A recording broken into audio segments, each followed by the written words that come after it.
The paper on the kitchen table was a piece of a half-torn receipt.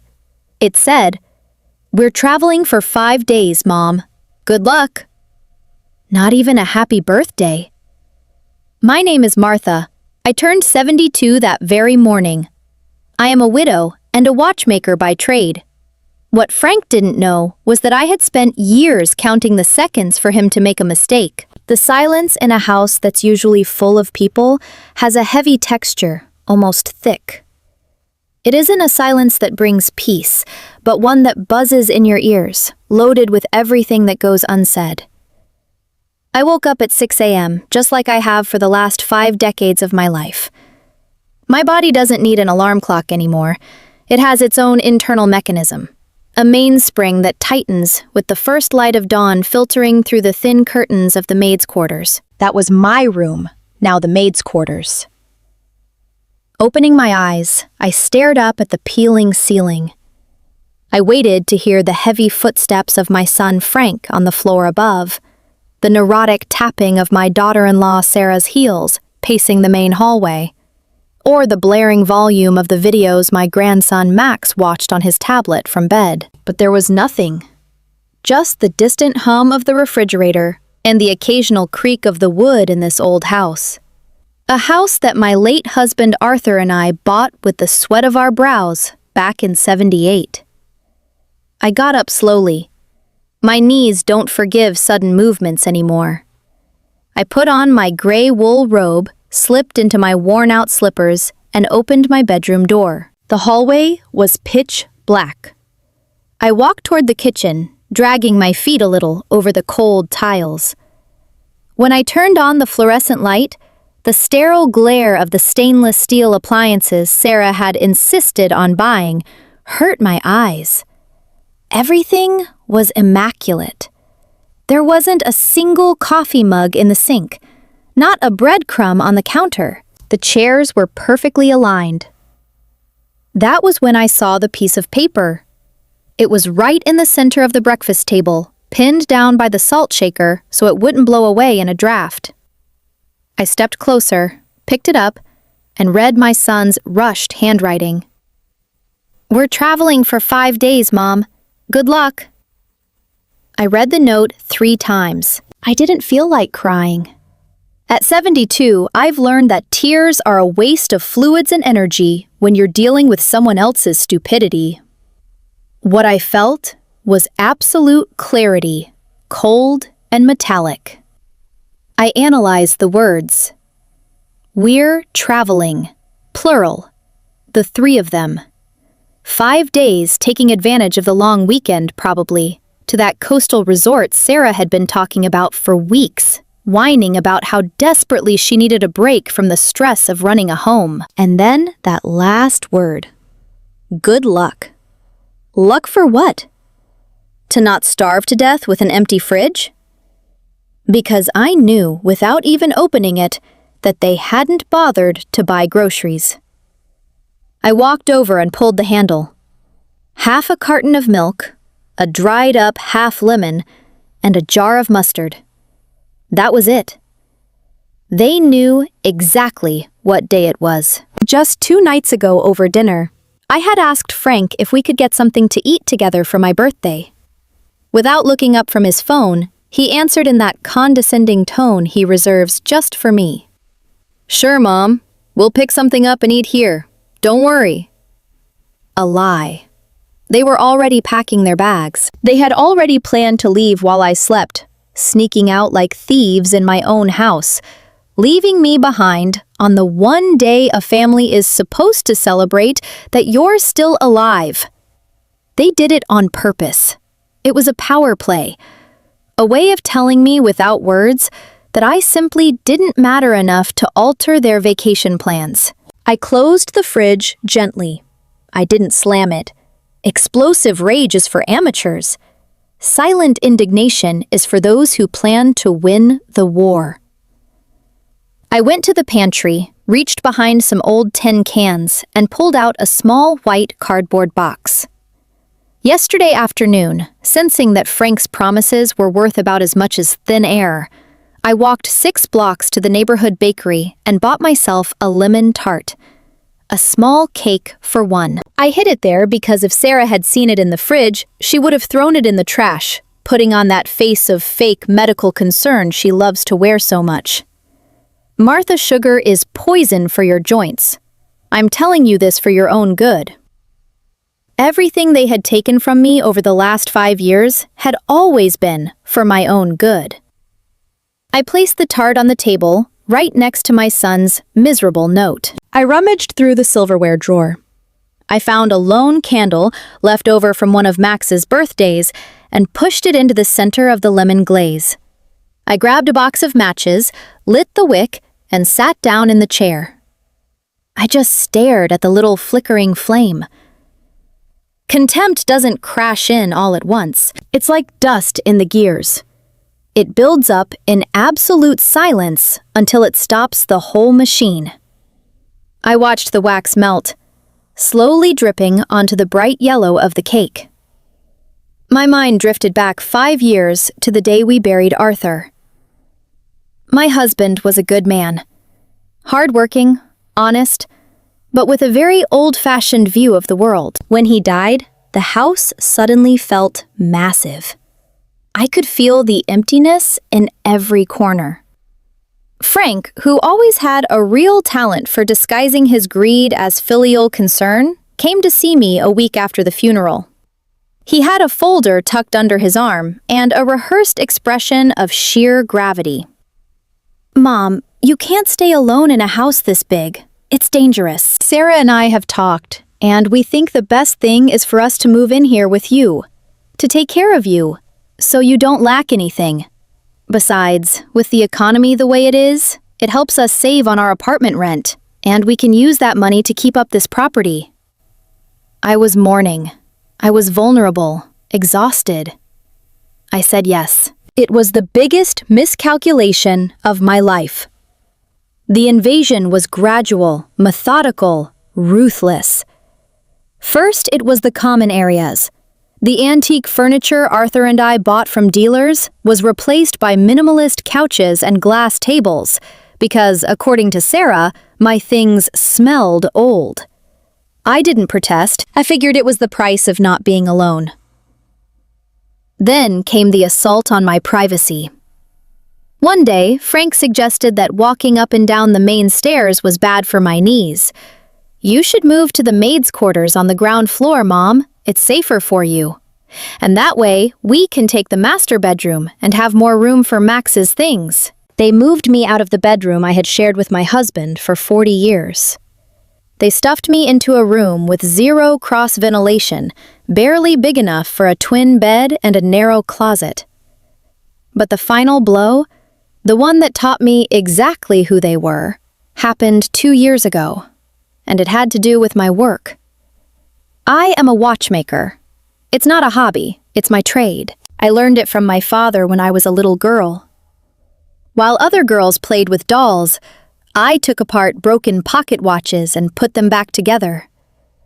Learning the infinite patience required to set a microscopic spring with precision tweezers. For decades, while Arthur worked at the factory, I repaired fine mechanical and automatic timepieces for the most exclusive jewelry stores downtown. I never needed to hang a sign on the door. The jewelry store owners knew who Martha was, and they brought me the pieces their own technicians couldn't fix. I had my workshop set up in the sunroom facing the backyard.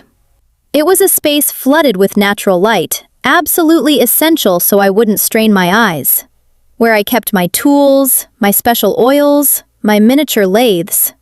It was my sanctuary. One afternoon, I came back from the grocery store and found my workbench dismantled. Sarah was sweeping the sunroom floor while Frank carried my boxes down to the basement. "What are you doing?" I asked, feeling my heart drop into my stomach. Sarah leaned on the broom, wiping sweat from her forehead. "Martha, we can't have all these dangerous tools and jars of chemical solvents within Max's reach. He's growing up, he brings friends over. This sunroom is perfect for setting up a playroom for them." "That is my workspace," I told her. keeping my voice level even though I was boiling inside. Frank appeared from the basement door, rubbing his dust-covered hands. "Mom, let's be real. You barely work anymore. You live off Dad's pension. Those little watches you fix every now and then are just a hobby. We set up a desk for you down in the basement. You'll have peace and quiet down there, and you won't bother anyone."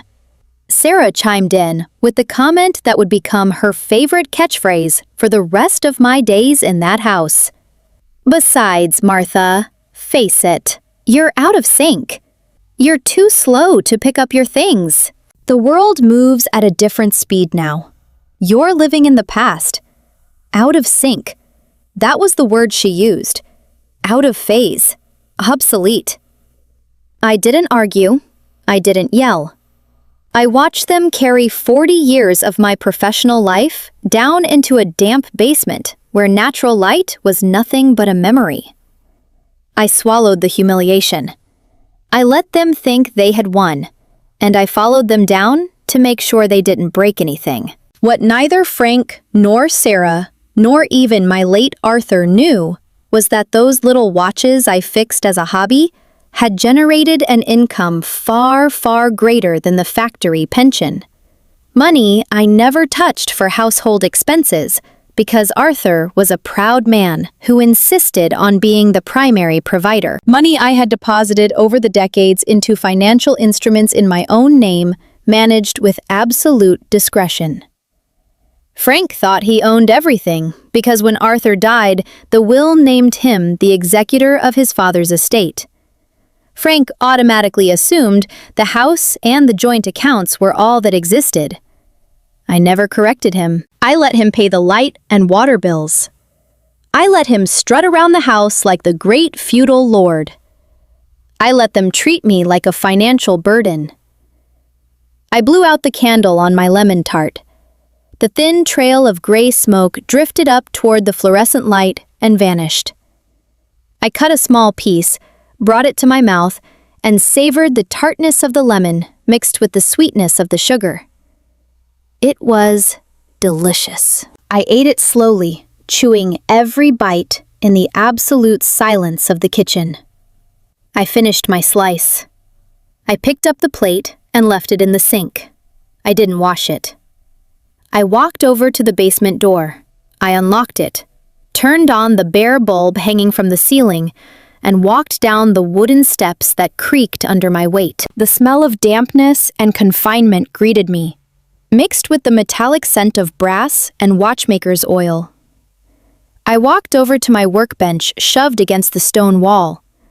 I turned on the small articulated lamp over the desk. Its tight white beam illuminated my green cutting mat. Resting right in the center was my most prized tool. I picked it up. It was my watchmaker's loop, a monocle with a worn brass edge. The brass had lost its original shine decades ago, darkened by the oils from my skin and the constant friction of my eyebrow molding itself perfectly to the socket of my right eye. I placed the monocle in, locking it with a slight twitch of my facial muscles. Instantly, the basement disappeared. The outside world faded away. My vision narrowed down to a perfect circle of magnified clarity, a universe where the minuscule took on colossal size, where flaws invisible to the naked eye revealed themselves as mountains and craters. Spread out on the table, disassembled, lay a vintage Swiss chronograph I had been cleaning. I looked at the scattered gears, the escape wheel, the pallet fork, the mainspring. A watch is a miracle of cooperative physics. Every piece, no matter how tiny, has a critical function. If the smallest gear loses a single tooth, or if it gathers a fraction of a millimeter of dust, the whole system fails. The watch loses time. It falls out of sync. Frank and Sarah thought I was a broken gear, a useless part they could just toss aside without the machinery of their lives suffering any consequences. What they didn't understand is that I was the mainspring. I was the piece holding the tension for the entire structure. And today, exactly at 72 years old, The spring had decided to snap. I took off the brass loop and slipped it into my robe pocket. I looked at the small wall calendar hanging in front of me. My son had gifted me 5 days. 5 days of absence. 5 days of zero interference. No passive-aggressive questions. No hiding in my own home. For an impatient person, 5 days is nothing. For a watchmaker, 5 days is 120 hours, 7,200 minutes, 432,000 seconds. It's an eternity.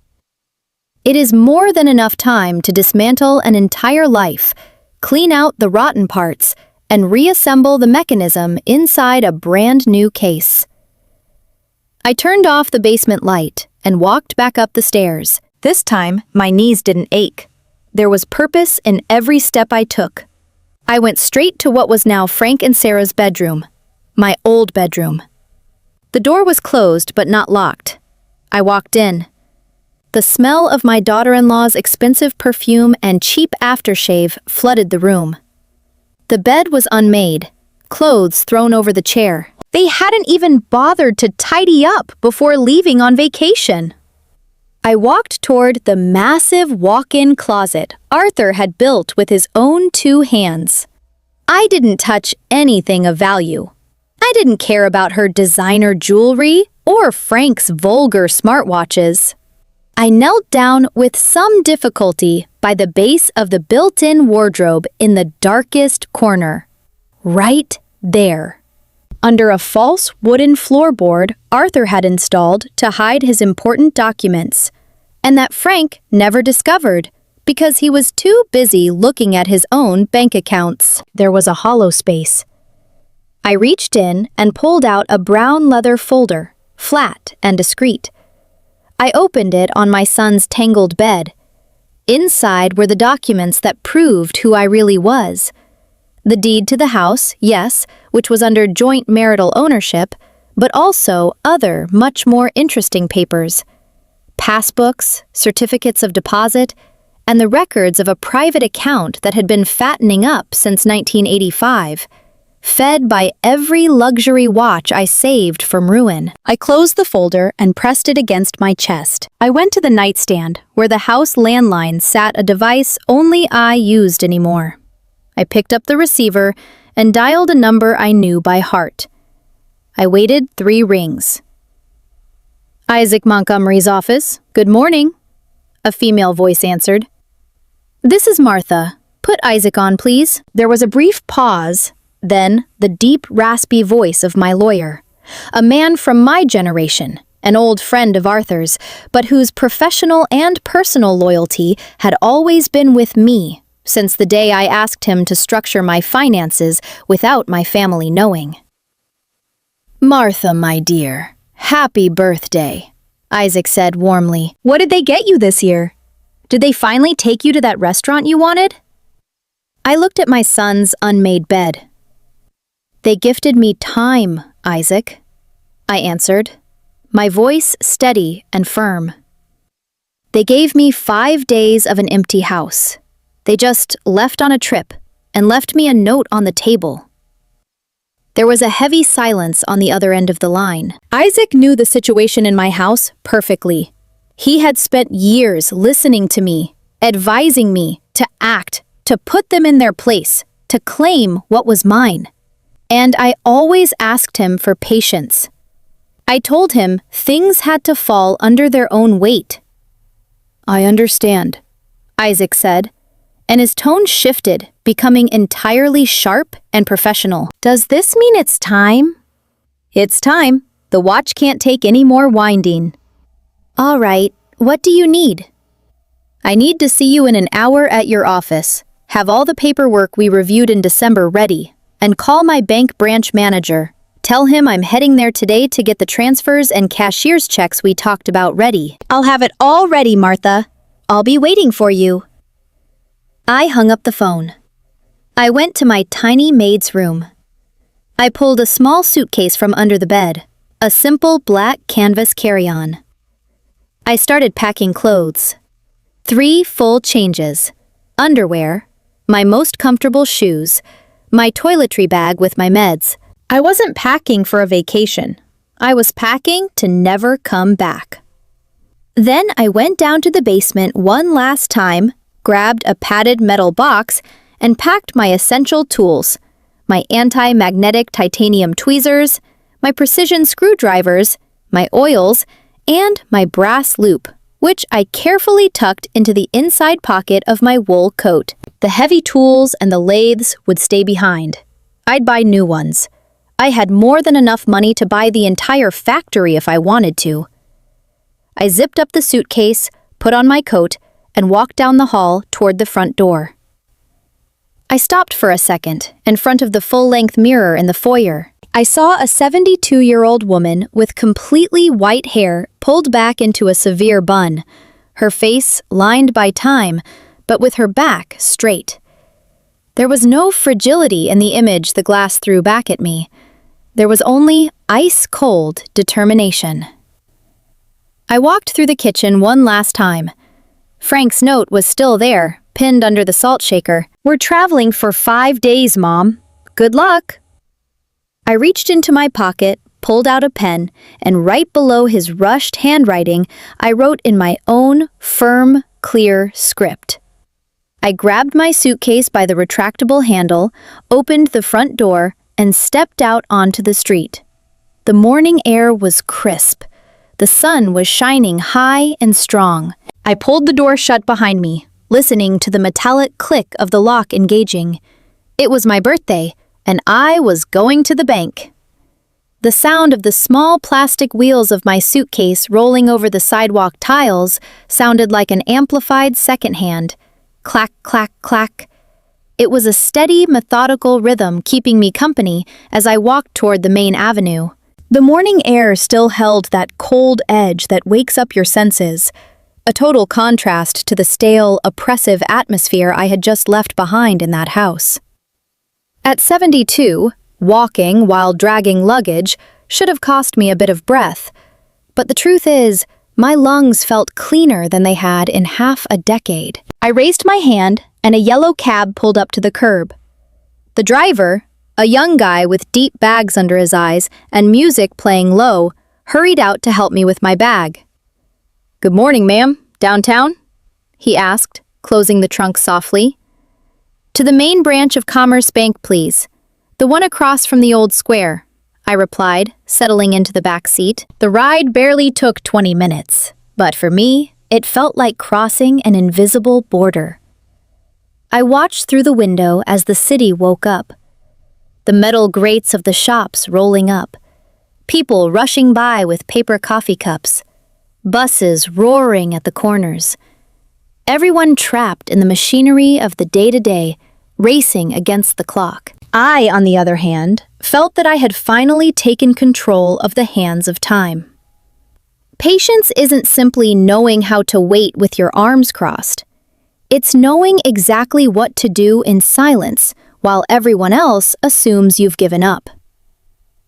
The cab dropped me off at the corner of the square.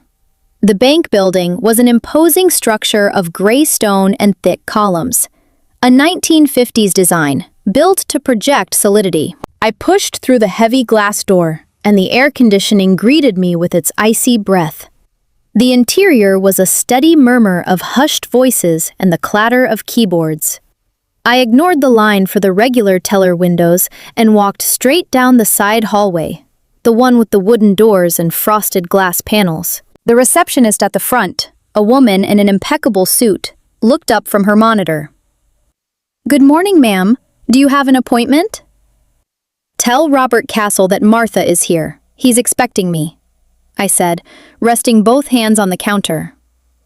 Not even 30 seconds passed before the door at the back opened. Robert Castle, the branch manager, walked out at a brisk pace. He was a man in his 50s, wearing a tailored suit and thinning hair, who always treated me with a mix of absolute respect and a certain fascination. He knew the story behind my oil-stained hands and simple wool coats.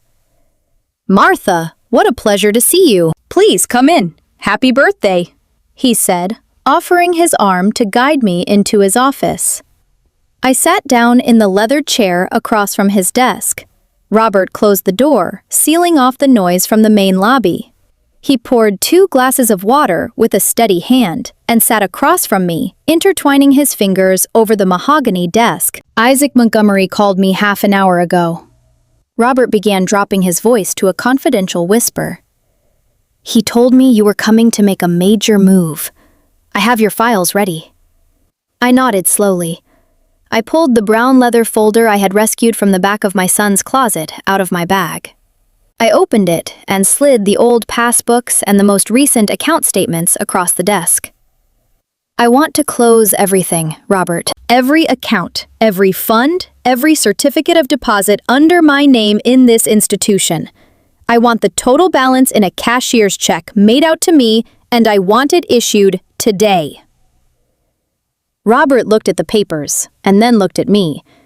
There was no surprise in his eyes, only the confirmation of something that he, being a good observer, knew would eventually happen. He was the one who had watched those numbers grow, year after year.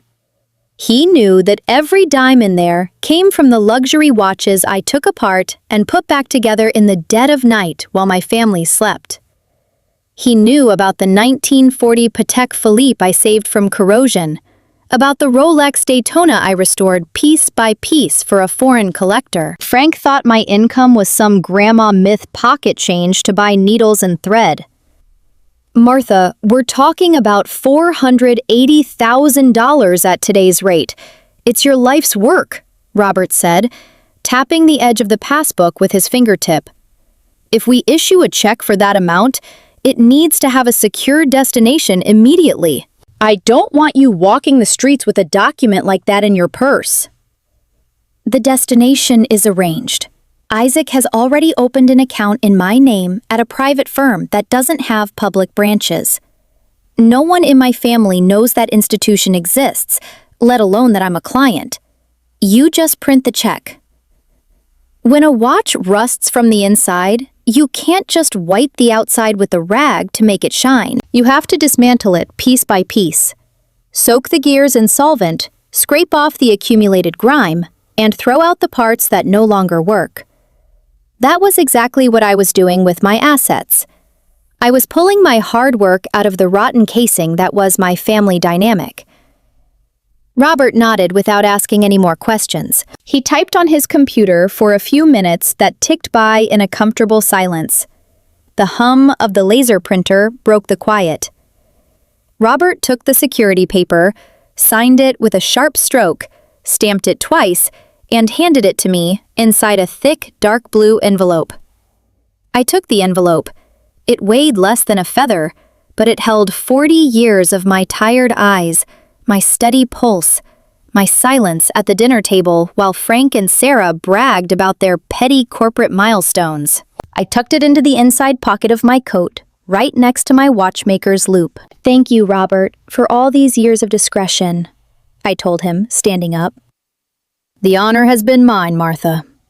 If you ever need anything, you know where to find me. I walked out of the bank with the exact same calm I had when I walked in. The sun was higher now, warming the tiles of the square. I walked over to a small corner cafe. I sat at an outdoor table and ordered a black coffee. I needed a moment of pause before the second stop.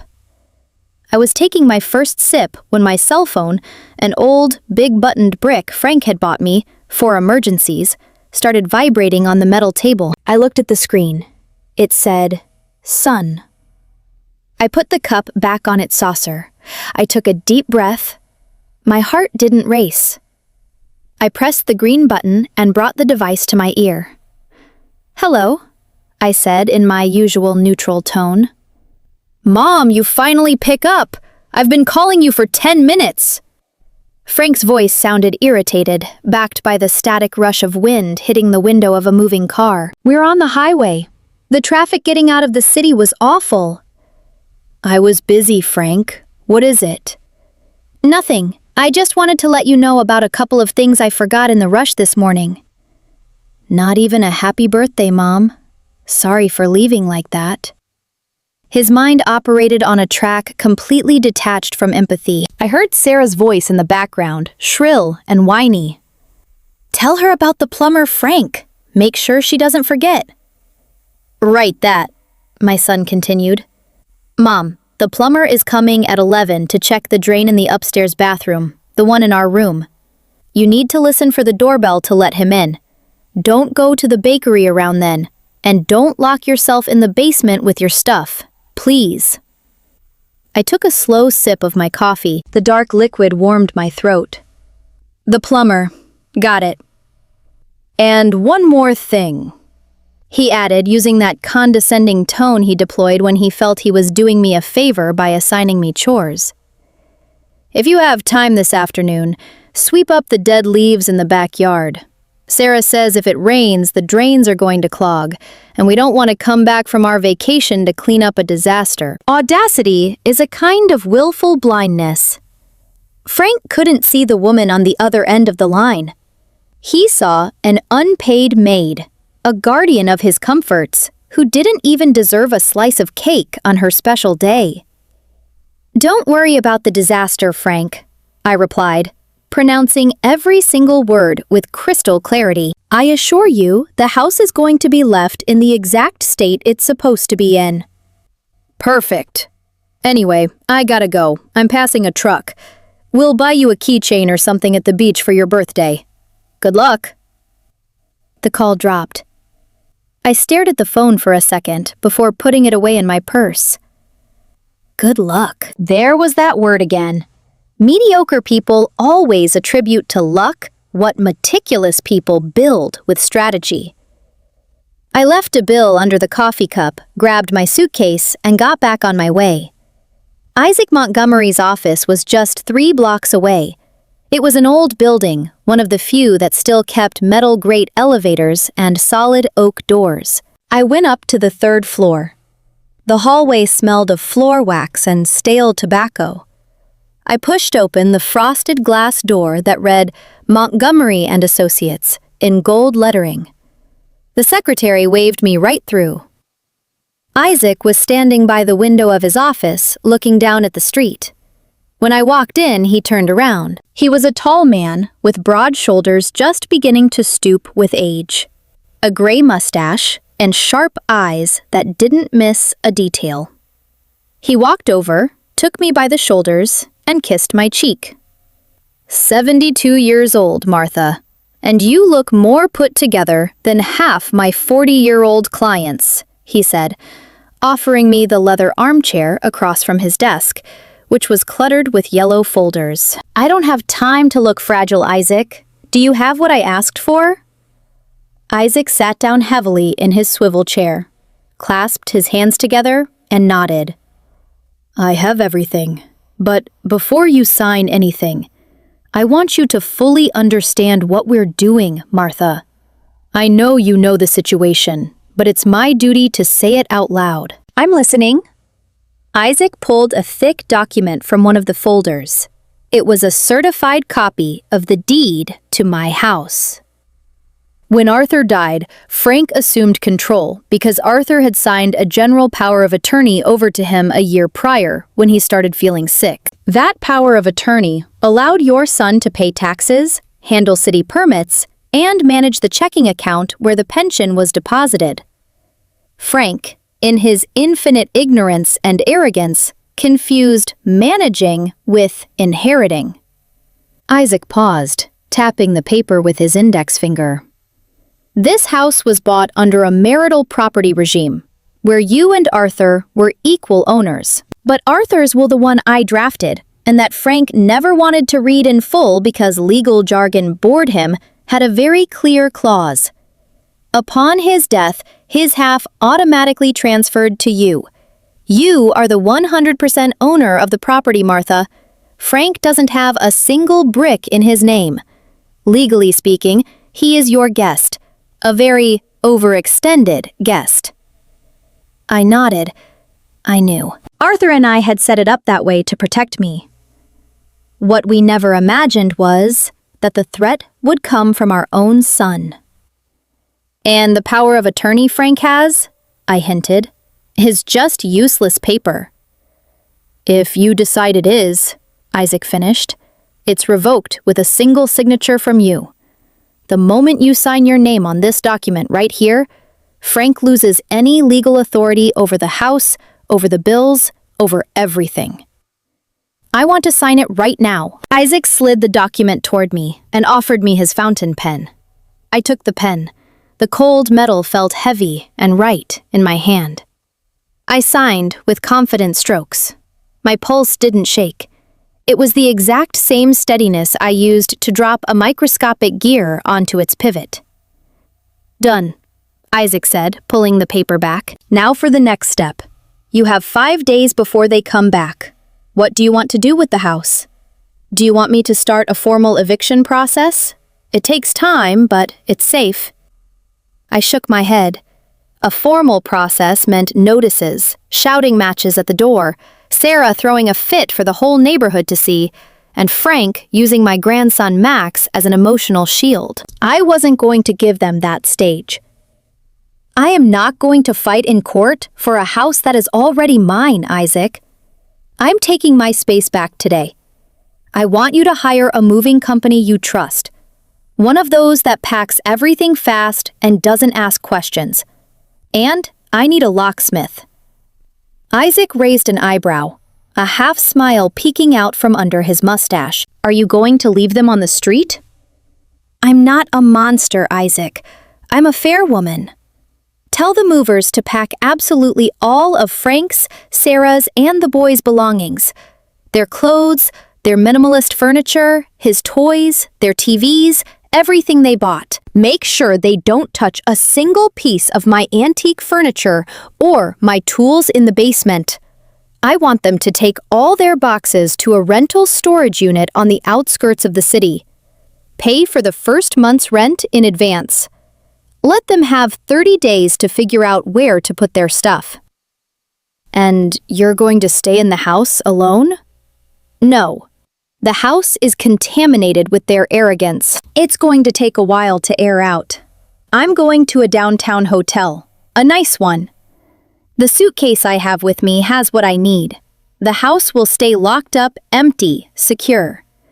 You and I will have the new keys. When they get back from their little 5-day getaway looking for the maid to wash their beach clothes, they're going to find a door that won't open and a note from you taped to the wood. Isaac let out a dry, raspy laugh that bounced off the wooden walls of the office. It was the laugh of a man who had spent 5 years watching me get trampled on and was finally seeing the scales balance. Good God, Martha. You are surgical. Arthur always said you had the coldest mind he'd ever known. Arthur was a romantic. I'm a watchmaker, Isaac. If a part doesn't work, you take it out. We spent the next hour finalizing the details. Isaac made 3 phone calls. One to a moving company that promised to be at my house at 1 p.m. with a 5-man crew and heavy-duty cardboard boxes. Another to a locksmith he trusted implicitly. And the last one to a 4-star hotel near the Central Park where he booked a spacious room for me with an open-ended checkout date. We left the office together. Isaac insisted on going with me. We got into his car, a dark, quiet sedan, and drove back to my neighborhood. We arrived at my house right at noon. The sun was beating down hard on the white facade. The street was deserted, the typical quiet of a holiday weekend in the suburbs. The plumber Frank had mentioned never showed up, or if he did, he left when no one answered. I couldn't care less. The locksmith, a heavy-set man wearing a vest full of tools, was already waiting for us sitting on the porch steps. "Good afternoon, counselor. Ma'am," the locksmith greeted, standing up and pulling a drill from his toolbox. "Go ahead, Ray. Change the locks on the front door, the back patio door, and the garage door. Put in the maximum security cylinders you brought," Isaac ordered. I stood on the sidewalk. Leaning on the handle of my suitcase, I watched. The locksmith walked up the steps, wedged the drill bit right into the center of the old lock, and squeezed the trigger. The high-pitched shriek of metal piercing metal ripped through the silence of the street. Golden shavings fell onto the welcome mat Sarah had bought, one that said, "Home Sweet Home," in ridiculous cursive letters. I watched the cylinder of the old lock give way, watched the locksmith pull it out with pliers and toss it into the bottom of his toolbox. That was the cylinder Frank and Sarah's keys had turned for 5 years with total impunity. It didn't exist anymore. A few minutes later, the moving truck turned the corner and parked in front of the house. 5 guys wearing back braces walked down the rear ramp carrying rolls of bubble wrap and flattened boxes. Isaac waved them over and opened the front door, which already had the new cylinder installed but wasn't locked yet. "All right, boys," Isaac told the movers. "Everything in the upstairs master bedroom, the kids' room, and the modern furniture in the living room. Pack it carefully, but fast. The lady is the owner, and I am her attorney. Everything is in order. You have the whole afternoon." The men filed in like an army of worker ants. I didn't want to go in. I didn't need to watch them dismantle the farce. I stayed outside, feeling the sun on my face. Isaac walked over to me and handed me a set of heavy, shiny, freshly cut keys. "Here you go. Total control." I squeezed the keys in my fist. The jagged edges of the metal dug slightly into my palm, a tiny pain that anchored me to the present, to the undeniable reality of what I had just done. The mechanism was in motion. The gears were turning in my favor, relentless and silent.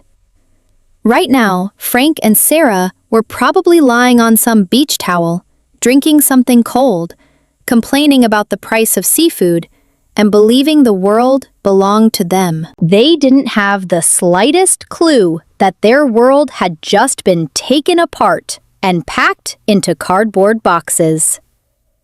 I looked at Isaac and gave his arm a gentle pat. "Take me to the hotel, Isaac. I have a check to lock in my room safe and a birthday cake I finally want to finish celebrating." I turned my back to the house, dragged my small black canvas suitcase toward my lawyer's car, and didn't look back. The sound of the wheels on the asphalt didn't sound like a second hand taking away the weight anymore. It sounded like time reclaimed. The move was made. There was no going back. The hotel lobby smelled of fresh lilies and beeswax. It was a subtle, elegant scent designed specifically to soothe, to tell anyone crossing its heavy revolving glass doors that in here, the outside world, with its rush and its noise, couldn't hurt them. I walked over the thick carpet of the hallway, dragging my small black canvas suitcase. The wheels barely made a sound here, muffled by the dense fabric covering the floor. Walking beside me was a young bellhop in a crisp uniform who had offered to carry my luggage with a genuine smile. He didn't look at me with pity. He didn't treat me with that chewed-up condescension young people usually reserve for women with white hair. He treated me like a guest, like a person who takes up space in the world in her own right. We reached the door to my room on the 7th floor. The boy swiped the key card, pushed open the solid wood door, and flipped on the lights. I stepped in behind him. The room was massive. It had a floor-to-ceiling window showing the city sprawling out under the midday light, a boiling pot of streets and buildings that looked completely harmless from up here. There was a huge bed in the center sheets white and taut, a dark wood desk, and 2 reading chairs by the window. The boy placed my suitcase on the metal rack at the foot of the bed. I opened my purse, pulled out a bill, and handed it to him. He thanked me with a slight nod and stepped out, pulling the door shut with a soft, definitive click. I stood perfectly still in the center of the room. I listened. The silence in this place was completely different from the silence in my house. The silence I had left behind that morning was a sick silence loaded with hostility. The silence of people who hold their tongues because they're plotting their next hit or because they're deliberately ignoring you. This silence, on the other hand, was clean. It was the silence of absolute privacy. No one was going to open that door without knocking. No one was going to complain that my footsteps made the floorboards creak. No one was going to tell me my presence was in the way. I walked over to the built-in closet. Opening it, I found the digital safe bolted to the back wall. I pulled the dark blue envelope Robert Castle had handed me at the bank out of my coat. Inside was the cashier's check for $480,000. My life's work. The fruit of my early mornings, of my strained eyesight, of my steady pulse. I put it in the safe, punched in a 4-digit code, closed the small steel door, and checked to make sure it was locked. Only then, when the mechanism clicked into place and the green light flashed, did I feel my knees start to tremble. It wasn't fear. It was the sudden collapse of a structure that had been bearing an unnatural weight for way too long. The morning's adrenaline, which had kept me sharp and precise in the lawyer's office and standing in front of the house while the locks were drilled out, suddenly evaporated. I let myself fall onto the edge of the massive bed. The mattress gave way with a softness that almost made me cry. My bed in the maid's quarters, the one Frank and Sarah had assigned to me, was a narrow cot with a busted mattress that dug springs into my ribs every time I rolled over. They used to say a firm mattress was good for an old person's posture. I kicked off my shoes. I felt my bare feet sink into the plush carpet. I leaned back, staring at the smooth white ceiling, free of any water stains. I closed my eyes and took a deep breath. The air conditioning hummed just a whisper of white noise. I slept for I don't know how long. I slept with the heaviness of a stone dropping to the bottom of a well.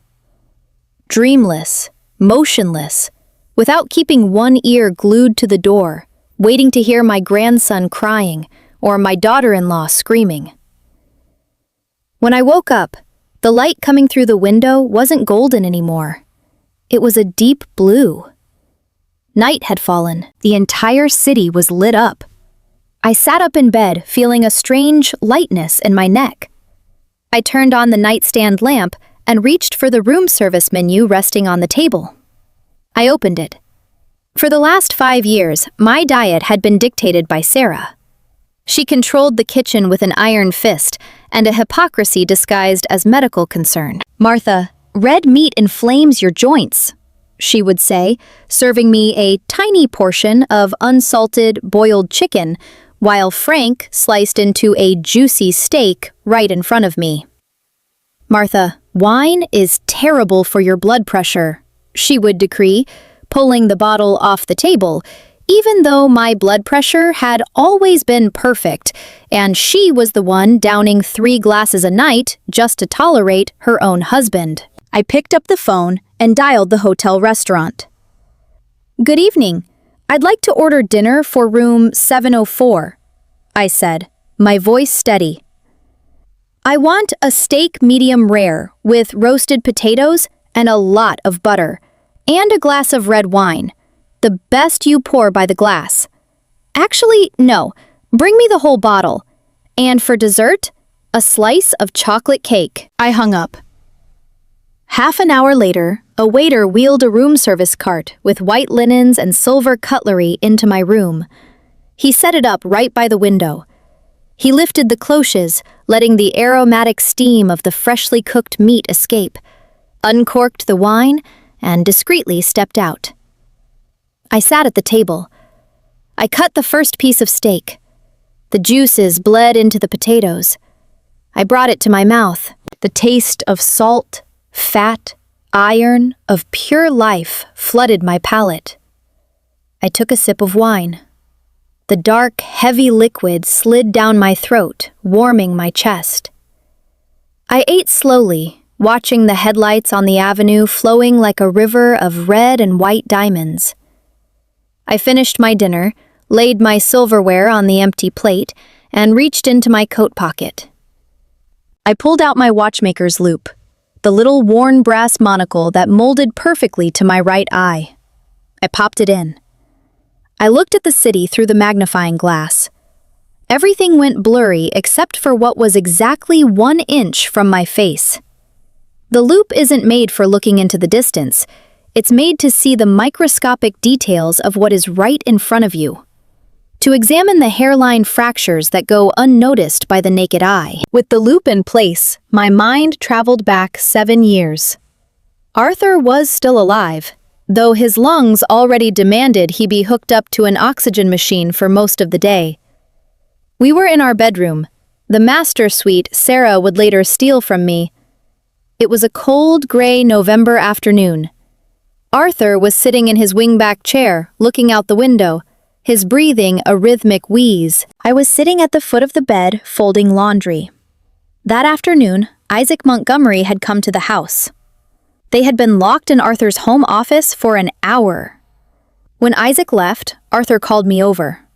I walked up to him and took his hand. His skin was paper thin, almost transparent, spotted with age. "Martha," he said, his voice breaking from the sheer effort of speaking. "I just signed the final will. When I'm gone, my half of the house goes directly to you. Not to Frank, to you. You are the absolute owner." I looked at him, surprised.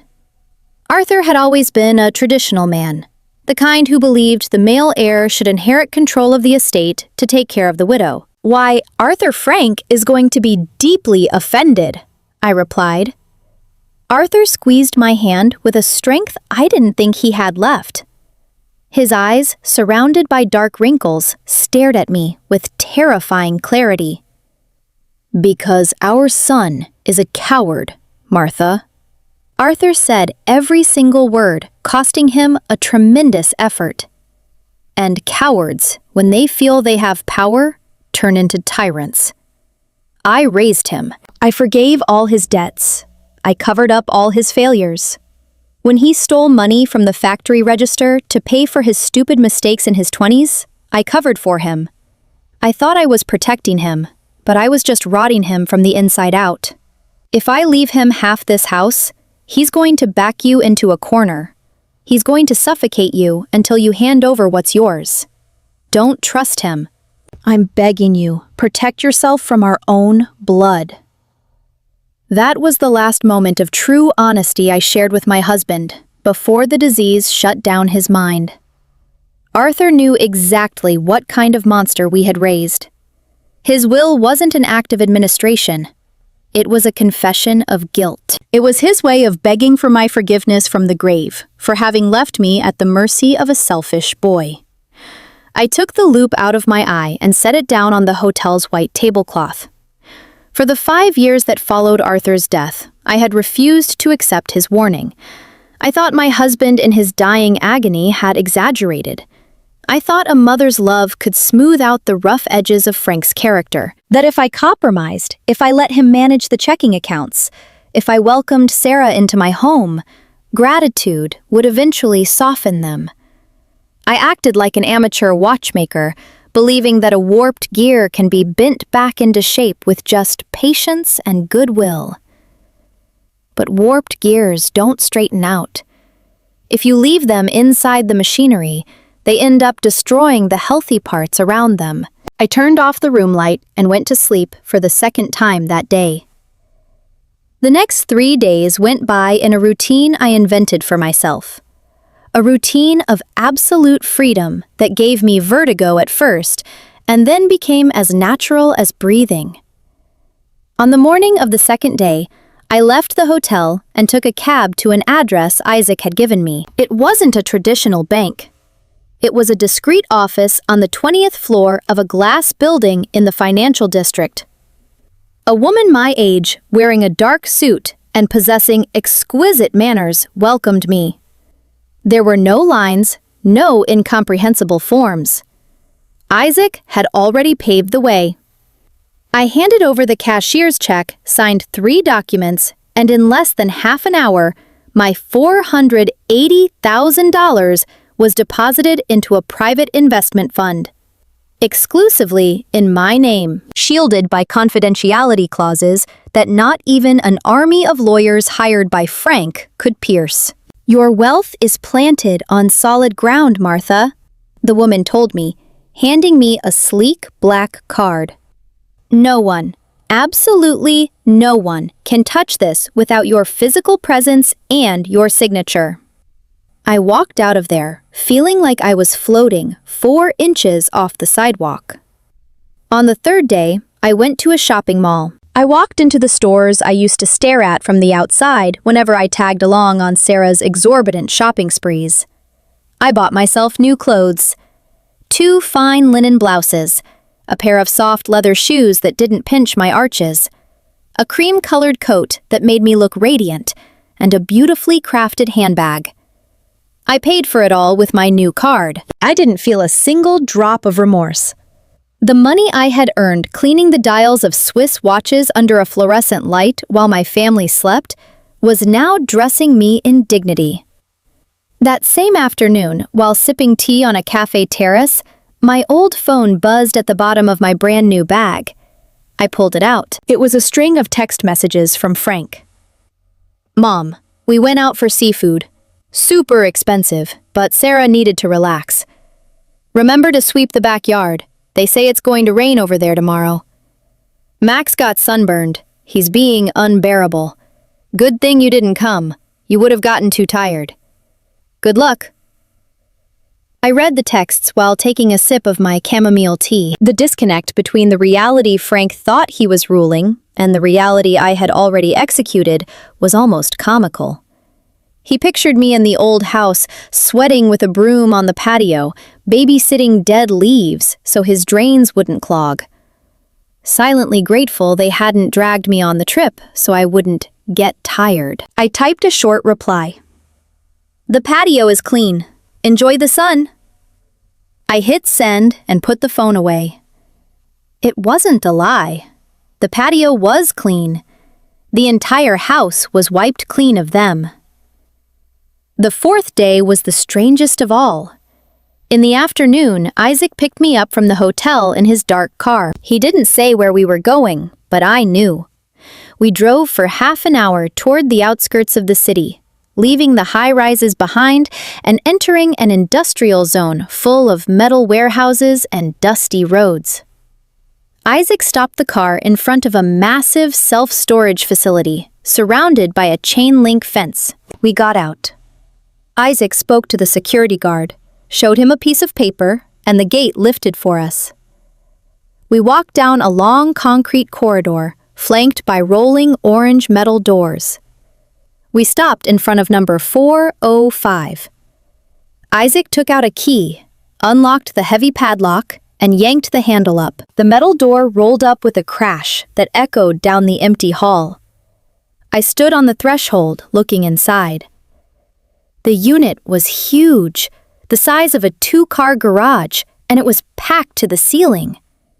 It was a monument to selfishness, meticulously packed in corrugated cardboard boxes. I saw the minimalist white leather couch Sarah had bought to replace Arthur's antique sofa set. I saw Frank's 60-inch TV wrapped in bubble wrap. I saw the dozens of designer shoeboxes belonging to my daughter-in-law stacked one on top of the other. I saw the clear plastic bins overflowing with Max's expensive abandoned toys. Their entire life, their entire identity, everything they considered important, banished to a concrete box on the edge of the city. Isaac stood next to me in silence, waiting for my reaction. I suppose he expected me to cry or to feel a pinch of doubt. After all, I was staring at my only son's belongings dumped in a cold storage unit. Society has taught us that the bond of blood is unbreakable, that a mother must forgive any humiliation, that maternal patience is a bottomless well. But as I looked at those boxes, another memory hit me, clear and sharp as newly polished crystal. It happened 2 years ago, the day they decided to dismantle my sunroom workshop. Frank had hauled my tables down to the basement, and I had gone upstairs to my old bedroom, the one they already occupied, to grab a microfiber cloth I'd forgotten. The door was cracked open. Sarah and Frank were inside, arguing in hushed voices. I stopped in the hallway. "I just can't stand her, Frank," Sarah was saying, her voice dripping with venom. "She smells like an old woman. She smells like machine oil. She wanders around the house like a ghost. She makes me nervous." Max doesn't even want to go near her because he says Grandma is always quiet and it's creepy. "Patience, baby," Frank replied with that calculating tone he inherited from absolutely no one. "She's old. She doesn't have much time left. As long as she's here, we don't pay rent, we don't pay property taxes, and she covers her own medical bills with what the government gives her. It's a sweet deal. Let her rot in the basement with her little watches. We already own this place. She's out of sync. She doesn't belong in our world anymore." Sometimes, for time to move forward, you have to have the guts to rip the hands off the people who only know how to slow your life down.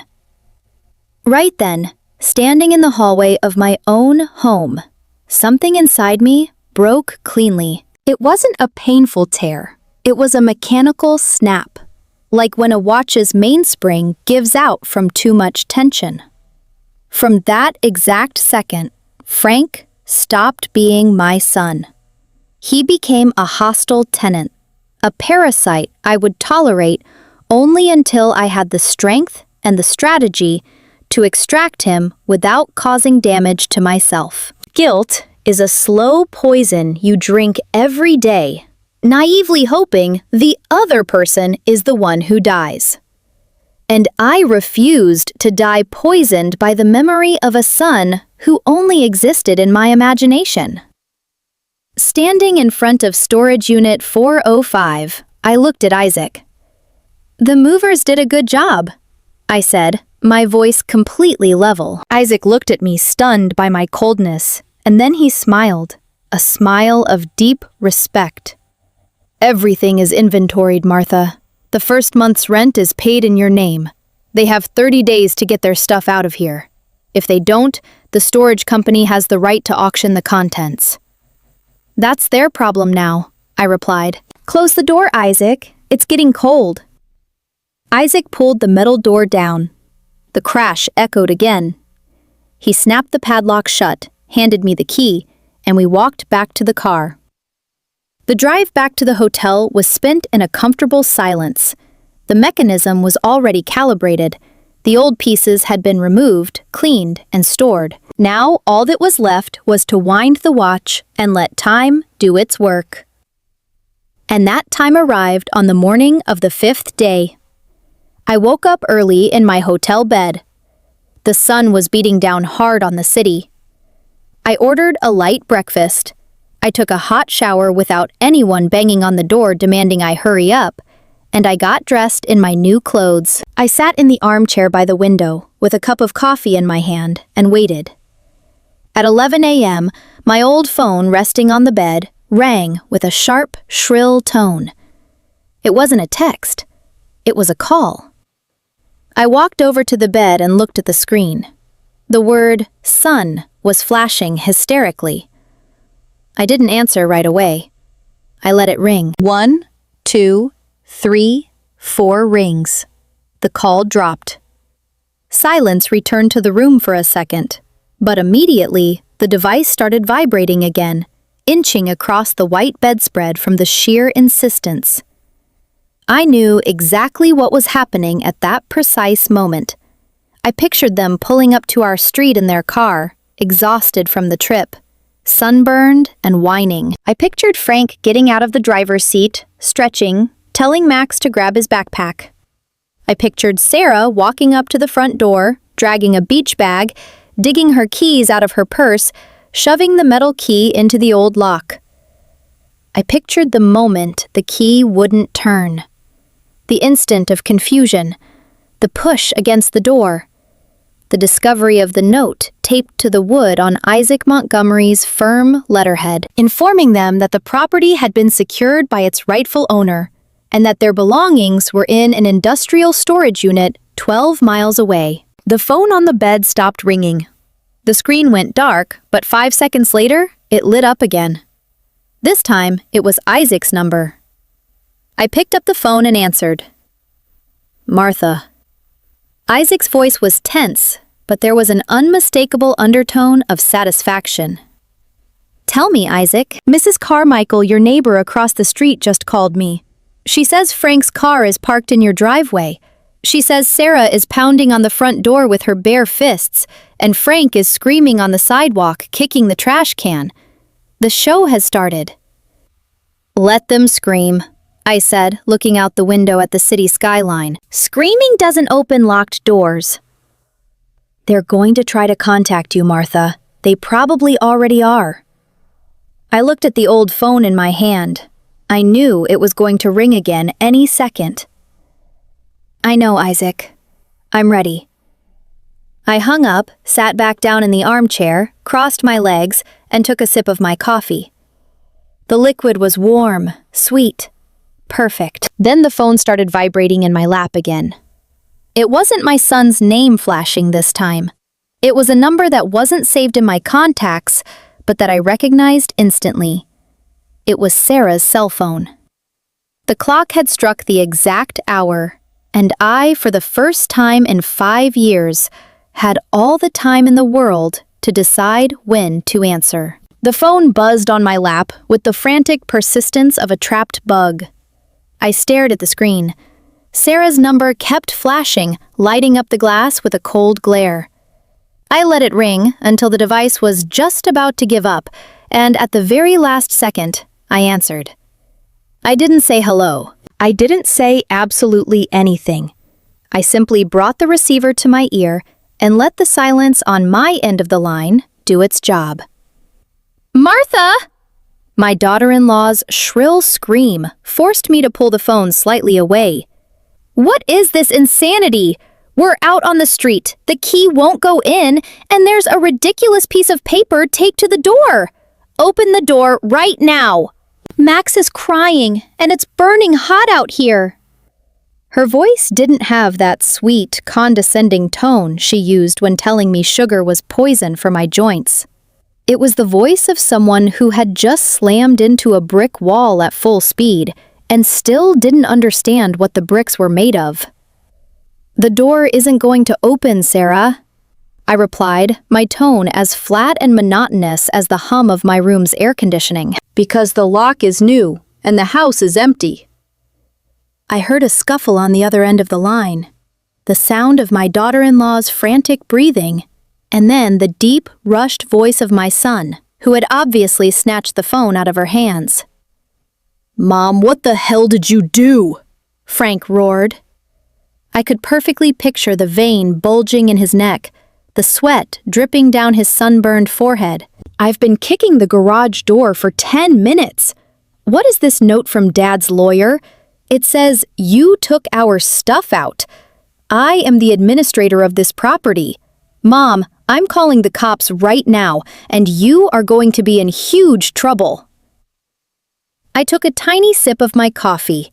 It was warm, sweet, perfect. Call the police, Frank. Please do, I told him, resting the cup on its porcelain saucer with a soft clink. Call them and explain that you are trying to break into a property that is 100% in my name. Explain to them that you want to force the lock on a house where you no longer live. Mr. Montgomery will be thrilled to show the updated deed to the officers. There was a heavy silence. The kind of silence that happens when a bully runs out of oxygen. Frank's brain, used to always finding the easy way out and taking my submissiveness for granted, was trying to process information it was simply not programmed for. Mom?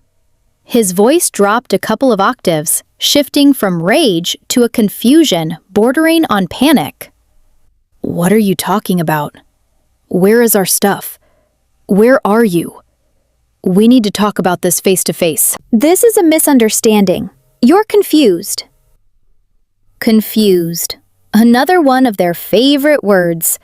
They always tried to pathologize my decisions so they wouldn't have to take responsibility for their own. I am not confused in the slightest. I am at the bar in the Grand Majestic Hotel downtown.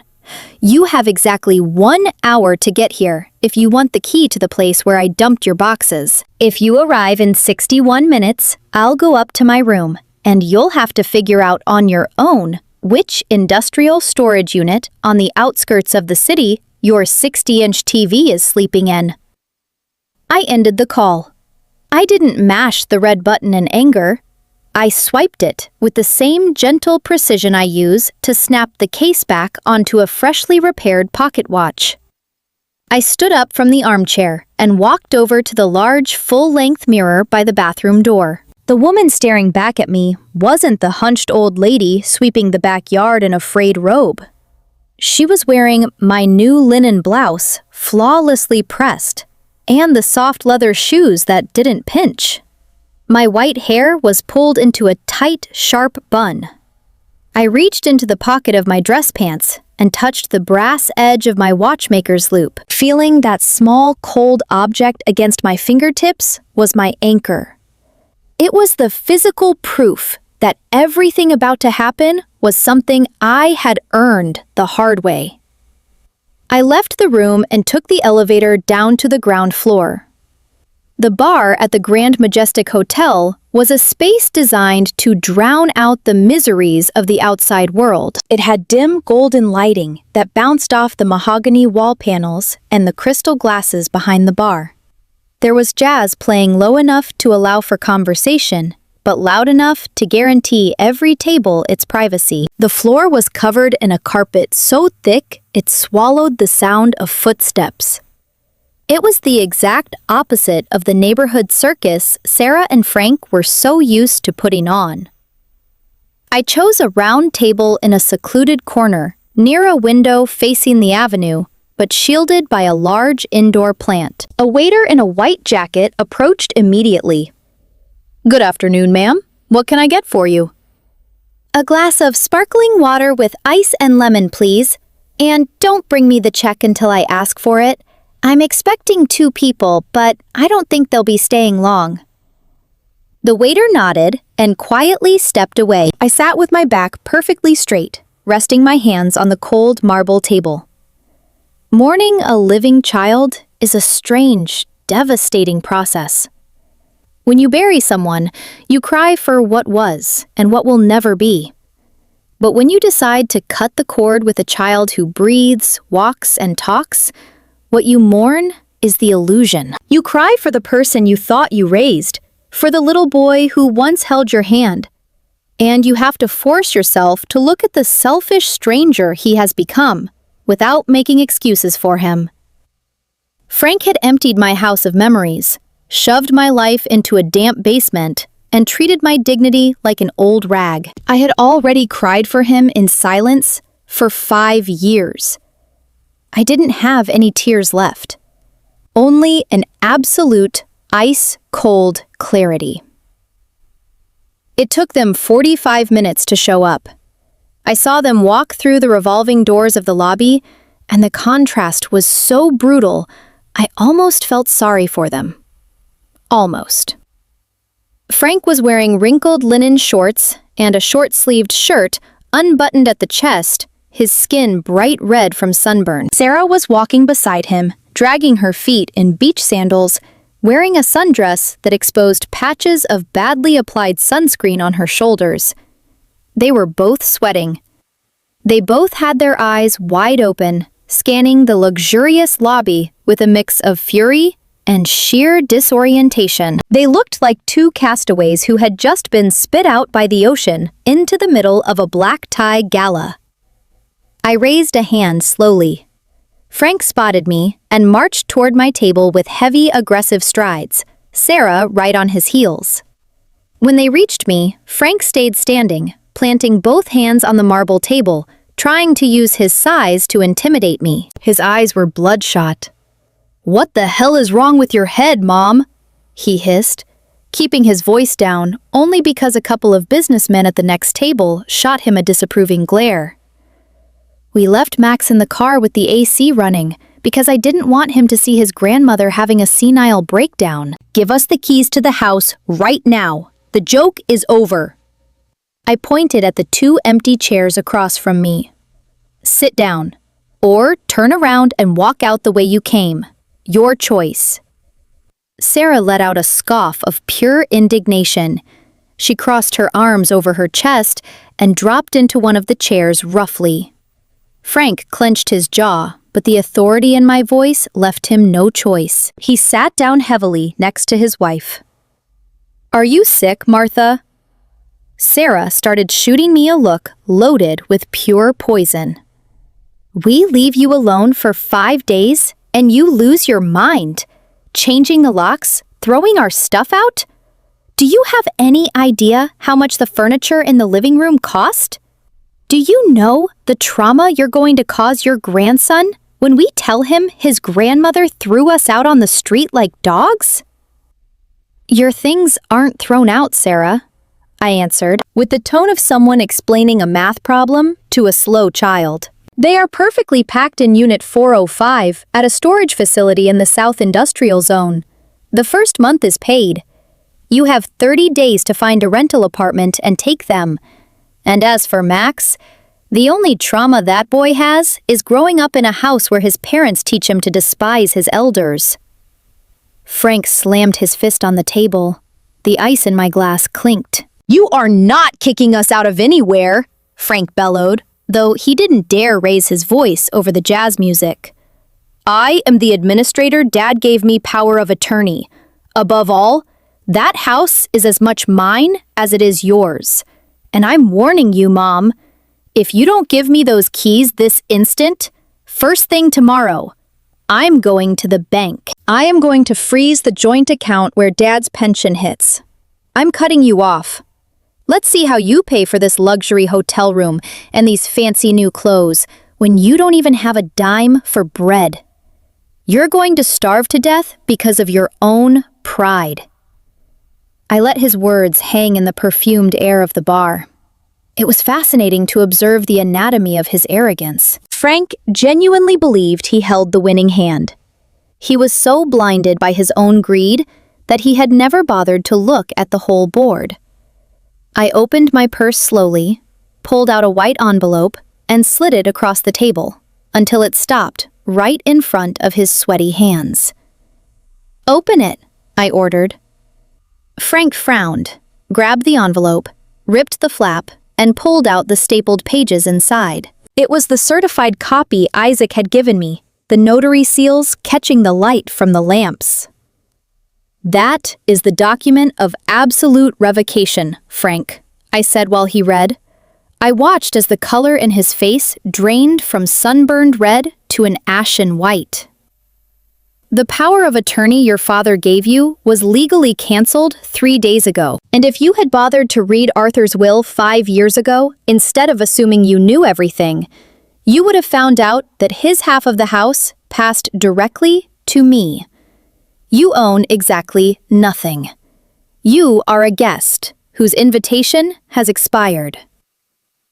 Sarah leaned over to read over her husband's shoulder. Her mouth fell open slightly, but no sound came out. But the pension, Frank stammered, swallowing hard, desperately clinging to the last burning nail of his imaginary power. The bank account. I'm a joint account holder. I'll drain it. I let out a very short laugh, almost a sigh. It was the first time I had smiled since I sat down at that table. You can keep your father's pension, Frank. Drain it. Use it to pay the deposit on your new apartment. Or go buy yourselves some sunscreen. You desperately need it. I don't care about that joint account anymore. In fact, I removed my name from it this very morning. Frank looked at me like I had started speaking an alien language. His brain simply couldn't process that I was voluntarily walking away from the money that, according to him, was my only lifeline. What are you going to live on then? Sarah asked, her voice trembling, realizing for the first time that the woman sitting across from them was not the terrified old lady they had constructed in their heads. Are you going to beg for change? I leaned forward slightly, rested my forearms on the marble, and looked them right in the eyes, shifting from one to the other. Do you remember my workbench? I asked in a low, soft, almost confidential voice. That oak table you took apart and threw into a dark basement because you said my tools were ugly and smelled old. Sarah looked away, uncomfortable. Frank blinked, confused by the change of subject. You always thought my watches were a hobby? I continued, striking every word with precision. Frank, you told me I fixed little watches to entertain myself, that I lived off the charity of your father's pension. It never crossed your mind to ask why the owner of the biggest jewelry store downtown came personally in an armored car to drop pieces off at our front door. You never wondered how much it costs to restore the internal mechanism of a 1940 Patek Philippe, or to clean the rust out of a collector's Rolex Daytona.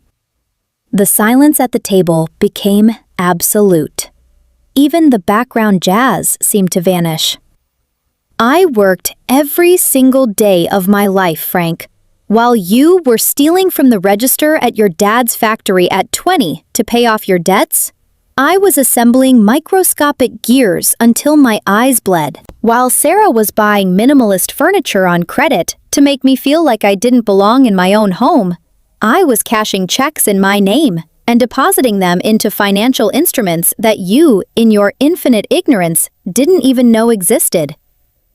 Frank opened his mouth to speak, but he couldn't find any air. His hands, still gripping the legal document, began to shake slightly. I went to the bank on my birthday, I said, and I delivered the next number with a clarity that cut through the air. I withdrew all my money from that institution. $480,000, Frank. $480,000 in cash, which is now locked away in a private investment fund that requires my physical presence and my signature to move a single cent. I saw the physical impact of my words. It was like I had hit them dead in the chest with a hammer. Sarah let out a choked gasp and slapped a hand over her mouth. Frank sank into his chair, his shoulders slumped, the arrogance evaporating in an instant. The number bounced around inside their heads. $480,000. A fortune that had been sitting under their own roof, sleeping in the basement they themselves had designated as my dungeon. You told me I was out of sync, Sarah, I said, turning my head to look directly at my daughter-in-law, whose eyes were now welling up with tears of pure frustration. That was the word you used when you threw my life into the basement. Out of sync, out of rhythm, slow. I reached into my pocket, pulled out the small brass loop, and placed it on the table, right in the middle between the three of us. The worn metal gleamed under the golden light of the lamp. In watchmaking, when a gear is out of sync, it destroys the entire watch from the inside out, I explained, with the patience of a teacher speaking to students who had just failed the year. You were right, Sarah. There was something out of sync in that house. But it wasn't me. It was you two. You were moving so fast toward ruin, so desperate to step on me to feel important, that you didn't realize I was the mainspring. I was the one holding the tension, and the spring just snapped. Now you're the ones outside the watch. You're loose parts that no longer fit into my life. Frank dropped the papers on the table. His face was a mask of absolute despair. There was no more anger, no more threats, just the raw terror of a mediocre man realizing he had just destroyed the only person acting as his safety net. Mom, please, Frank begged. His voice cracked suddenly, sounding like the scared little boy he used to be. Don't do this to us. We have nowhere to go today. We don't have the money for a hotel or the deposit for a new lease. We blew all our cash on the trip thinking we were coming back home. We're your family. Sarah clung to that word, like a castaway to a rotting plank. Martha, think about Max, my daughter-in-law whimpered, reaching across the table to try and touch my hand, but I pulled away before she made contact. Max adores you. He's your blood, your grandson. You can't leave a child on the street. Don't be cruel. Emotional manipulation. The absolute last resort of cowards when brute force fails. Using a child as a human shield to avoid taking responsibility for their own actions. Do not use my grandson to cover up your misery, I replied, my voice turning to ice. You have the car. You have the credit card Sarah uses to buy shoes. Go to a cheap motel. Go to Sarah's parents' house.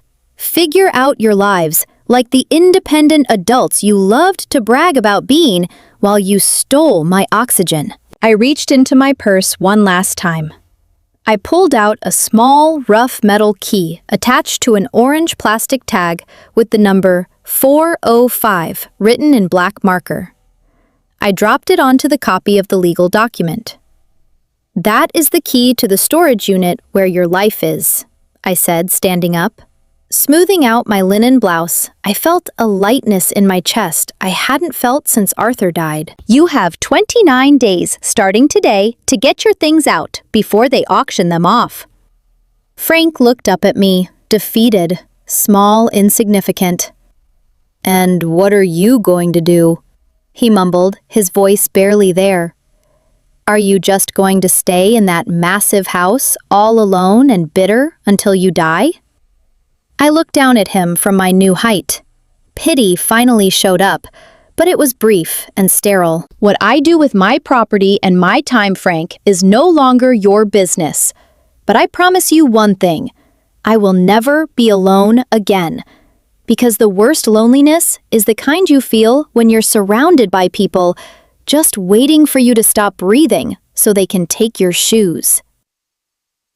I turned around without waiting for an answer. I walked across the thick carpet of the hotel bar toward the exit. I didn't look back. I didn't need to. The silence I left at that table was more deafening than any scream. I raised a hand, signaled the waiter to charge the check to my room, and walked through the glass doors of the lobby out onto the street. The afternoon sun bathed the city in a warm orange light. The air was clean, the watch was perfectly on time, and for the first time in 5 years, I was the absolute owner of every single one of its seconds. But the machinery wasn't fully complete yet. There was still one last piece to clean. A house to empty of ghosts, and a whole life to finally start living. The walk back from the bar to my room happened in a sort of conscious twilight. My feet moved over the thick carpet of the hotel hallways, but I felt like I was floating, suddenly stripped of a weight I had carried for 5 years. I stepped into the room, closed the solid wood door, and leaned against it for a long time. I didn't turn on the lights.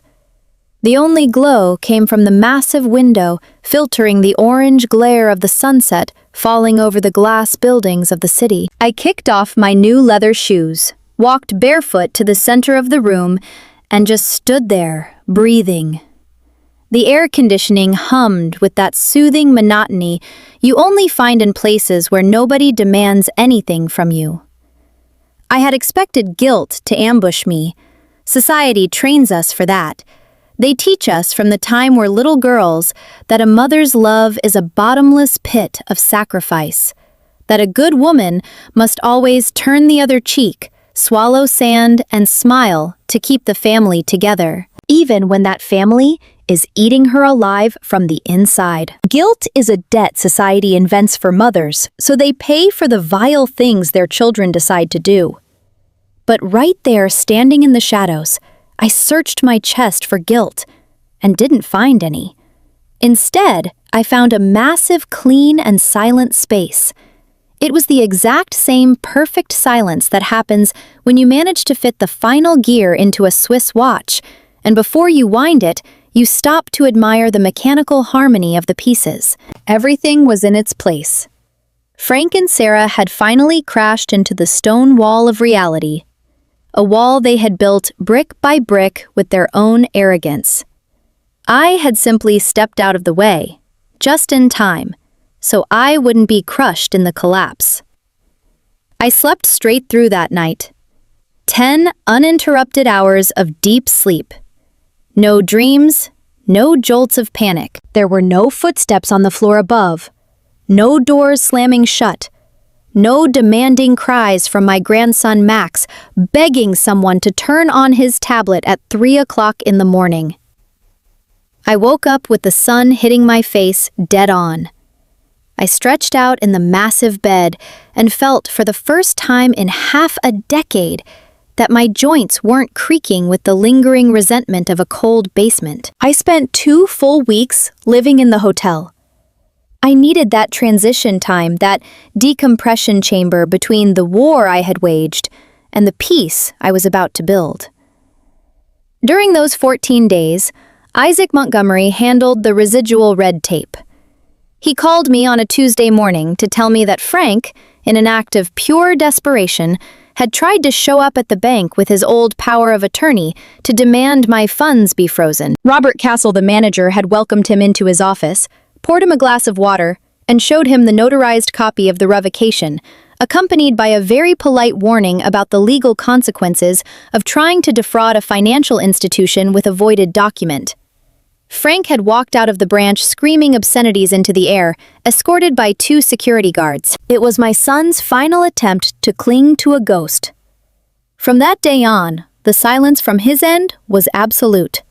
He understood that the machinery holding him up had been dismantled forever, and there were no spare parts left for him to grab. On the morning of the 15th day, I paid the hotel bill with my black card, grabbed my small canvas suitcase, and called a cab. I gave the driver my home address, my real home. The car dropped me off by the front gate. The morning sun lit up the white facade. There were no cars parked in the driveway. There were no plastic toys scattered on the lawn. I slid the new, heavy, jagged key into the gate's lock and turned it. The mechanism gave way with a metallic click that sounded like a welcome. When I opened the front door, a gust of stale air hit my face. It was the smell of confinement, a mix of the cloying, piercing perfume Sarah used in her plug-in diffusers and the dust that had settled over 2 weeks of absolute stillness. I left my suitcase in the foyer and started my first task. I walked through the entire ground floor, opening every window, every glass pane, every door that led outside. I let the morning cross breeze sweep through the hallways. I went into the kitchen, grabbed a large black trash bag, and started throwing away everything they had left behind that the moving company hadn't considered. Furniture. I threw away the perfume diffusers. I threw away the fashion magazines stacked on the coffee table. I threw away the ridiculous magnets decorating the fridge. Then I walked upstairs to what had been my bedroom, the one I shared with Arthur, the one I had been exiled from. The moving company had taken Frank's massive modern bed, his dressers, and his mirrors. The room was completely empty. I stood in the center, closed my eyes, and remembered exactly how the furniture was arranged 5 years ago. That same afternoon, I hired 2 boys from the neighborhood, Mrs. Carmichael's sons from across the street. I paid them generously for their time and their muscle. First, I asked them to carry that narrow, miserable cot out of the maids' quarters and leave it on the curb for the garbage truck. I never wanted to see that busted mattress that dug springs into my ribs ever again. Then, I led them to the storage shed at the back of the garden, where Arthur and I used to keep the furniture we weren't using. There, covered by old sheets, was my real bedroom set. My turned cherry wood bed, my wide-drawered dresser, my nightstands. The boys wiped off the dust, carried the pieces upstairs, and assembled everything exactly where it had been before the invasion. But the most important job, the one that truly marked my return to life, happened the next day. I took the boys down to the basement, turned on the bare bulb, and pointed to my watchmaker's bench. That solid oak table, heavy as an anvil, that Frank and Sarah had banished to the dampness because it uglied up their minimalist vision of the house. Very carefully, boys, I warned them, watching them adjust their back braces. That table holds 40 years of history. Carry it to the sunroom facing the backyard, to the spot where the sunlight hits. It was hard work, but when I saw my oak table set up again in front of the sunroom windows, surrounded by the indoor plants I had started buying, I felt my heart beating with a vigorous, youthful rhythm. I brought up my toolboxes. I arranged my precision screwdrivers on their magnetic racks. I lined up my jars of solvents, my different densities of oil, my anti-magnetic titanium tweezers, and my miniature lathes. When I was done, I sat on my ergonomic stool. The natural light, bright and pure, poured through the glass and bathed the green cutting mat. I wouldn't have to strain my eyes under a flickering fluorescent lamp while shivering from the cold anymore. I had reclaimed my sanctuary. I had reclaimed my center of gravity. The months began to pass with a delicious slowness. Time stopped being an enemy, stalking me from the corners of my own home, and became an ally, keeping me company. I changed the curtains. I painted the walls of the main living room a warm cream tone that erased the hospital gray Sarah had imposed. I started cooking whatever I wanted. I made slow stews that filled the house with the scent of rosemary, garlic, and red wine. I poured myself a generous glass at night and read in Arthur's wingback chair, listening to old vinyl records without anyone telling me to turn the volume down because the boy was sleeping. About 6 months after my birthday, I got a visitor. I was in the sunroom adjusting the hairspring on an antique pocket watch when the front doorbell rang. I took off my brass monocle, set it on the desk, and went to open the door. It was Isaac Montgomery. He was wearing his usual gray suit, but he had loosened his tie and was holding a cardboard folder under his arm. "Martha, my dear, you look radiant," he said, kissing my cheek. Stepping inside, his eyes swept over the foyer and the open living room, noticing the warmth, the cleanliness, the total lack of tension in the air. "This house finally smells like you again." "Come in, Isaac. I'll make you some real coffee, not the instant garbage my tenants used to drink." We sat in the kitchen. The afternoon light spilled through the window over the sink, illuminating the spotless tiles. I served him a steaming mug and a slice of lemon pound cake I had baked that very morning. Isaac took a long sip, closed his eyes in appreciation, and then set the mug down on the saucer. He opened the folder. "I brought you the final documents for this year's tax closing. Everything is in order. Your investment fund is generating excellent returns, well above inflation. You have a financial cushion that you couldn't burn through in 3 lifetimes, Martha." "I don't plan on touching the principal, Isaac. The returns are enough for me to live like a queen. Besides, I've started taking commissions again." Isaac smiled, shaking his head, amazed by my work ethic. "You are incorrigible. You could be traveling on Mediterranean cruises, but you'd rather keep taking apart little machines." "Cruises bore me. Machinery fascinates me. In a watch, if something fails, you know exactly what to blame. The rules are clear." Isaac leaned back in his chair. His expression turned a bit more serious, adopting that confidential tone he used when he had news that wasn't strictly legal, but that he knew needed to be delivered. "I heard about Frank," he said quietly, watching my reaction over the rim of his mug. I didn't flinch. I kept my hands resting on the table, completely relaxed. I didn't feel my stomach drop or my palms sweat. It was as if he were talking about an old acquaintance from the neighborhood I had lost touch with decades ago. "Tell me," I answered, my voice neutral. "As you know, they couldn't pay the second month on the storage unit. The storage company followed standard protocol. They sent 2 legal notices that Frank ignored, thinking he could just bully them later like he did with everything else. On the 3rd month, they cut the lock on Unit 405 and auctioned the contents behind closed doors." I nodded slowly. I pictured the white minimalist couch, the massive TV, the designer shoeboxes, and the toys. All of it sold for a fraction of its value to second-hand resellers. They had lost the stage props of their perfect life. "They moved into Sarah's parents' apartment," Isaac continued, "a 2-bedroom place on the north side. According to a colleague of mine who handles some matters for the family, the environment in there is hell. Sarah's father is a very hard man. He doesn't tolerate freeloaders. He forced Frank to take a job as an inventory supervisor at an auto parts warehouse. He's working 10-hour rotating shifts. Sarah had to put Max in the local public school because they can't afford the private bilingual tuition anymore. And she herself is working as a receptionist at a dental clinic to help with the grocery bills." Isaac paused, searching my eyes for some trace of remorse, some sign that the protective mother was going to wake up and rush to rescue her wounded cub.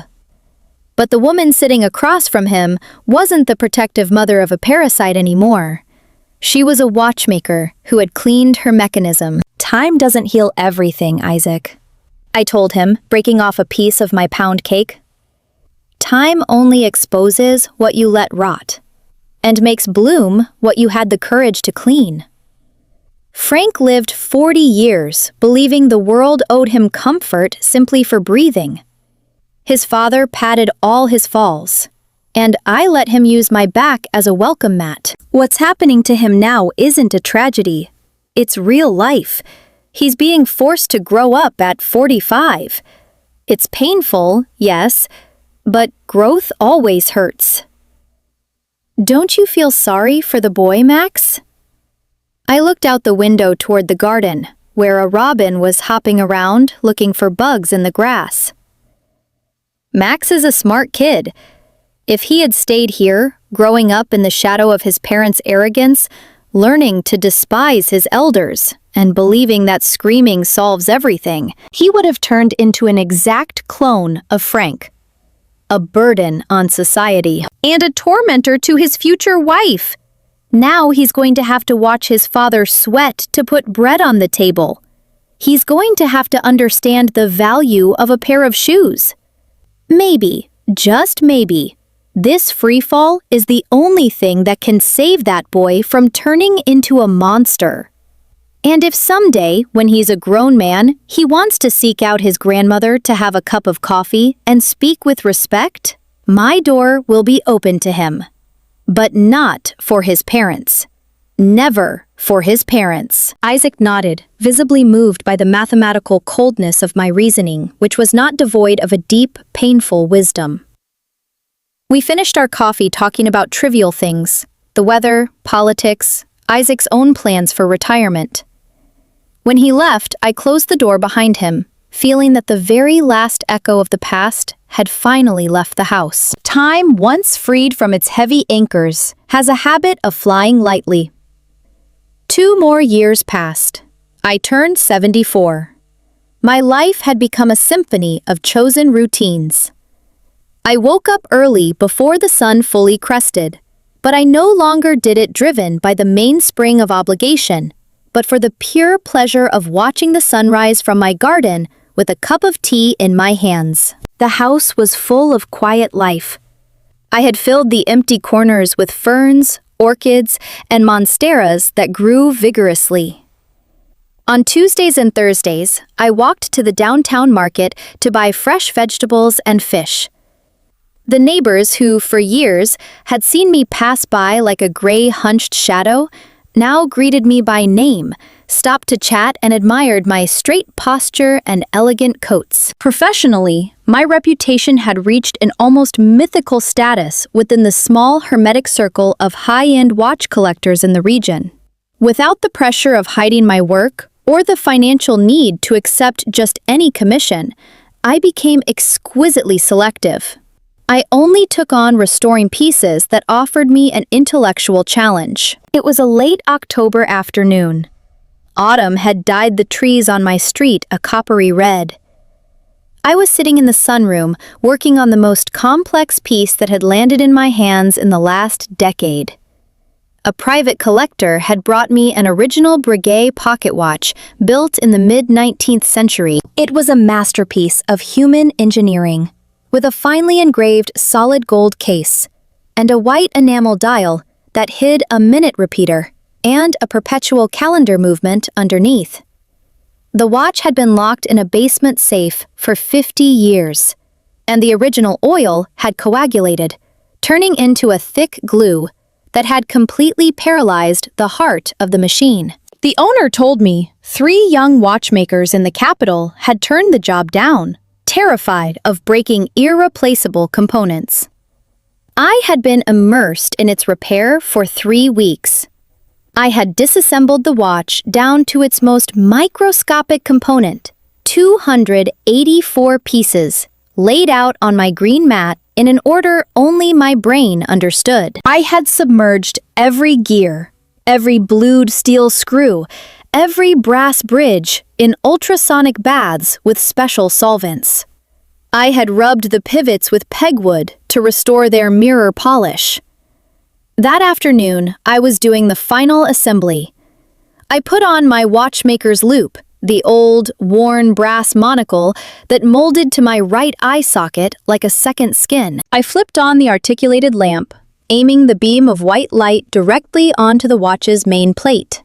With my titanium tweezers, I picked up the pallet fork, a piece shaped like a ship's anchor, as tiny as a pinhead, responsible for regulating the escape of energy.